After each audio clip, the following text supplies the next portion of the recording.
Alors en 2015, j'ai intégré avec un collègue nantais un gros programme de recherche pluridisciplinaire qui associait les CHU de Nantes, d'Angers, un labo de sociaux, un labo de STAPS notamment. Et ce gros programme de recherche avait pour problématique le bien vieillir, le meilleur vieillir.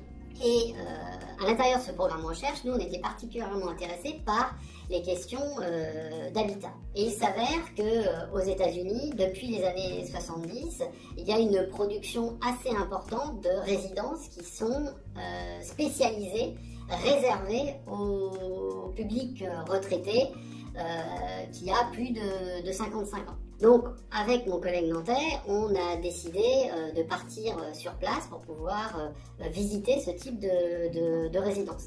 Alors bien sûr, on peut travailler en France à distance avec les sites internet des résidences ou avec Google Earth par exemple, qui permet de visiter ou en tout cas de voir en vue aérienne certaines de ces résidences, mais il nous manquait évidemment l'ambiance, il nous manquait d'être sur place pour pouvoir vraiment étudier les logements dans leurs détails à l'intérieur, de pouvoir étudier l'agencement de ces résidences. Donc on est parti en Floride, au centre de la Floride, là où se trouve une des plus grosses concentrations de résidences pour retraités aux États-Unis.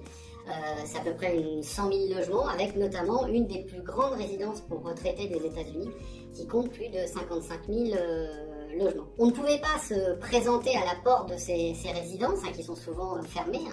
C'est des grands lotissements fermés. On ne pouvait pas se présenter en tant que chercheur. On ne nous aurait pas ouvert les portes. Donc on a décidé d'utiliser une autre stratégie, celle de se mettre dans la peau des acheteurs, d'acheteurs potentiels.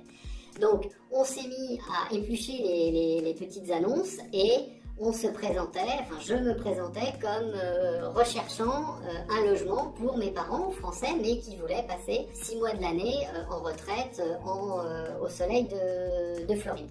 Avec ce stratagème, on nous a ouvert les portes des résidences. Les agents immobiliers, évidemment, nous ont accueillis pour nous faire visiter les biens qui étaient en vente. On a pu avoir accès au prix, au règlement intérieur de ces résidences. On a pu discuter avec des résidents et des gestionnaires de cette résidence.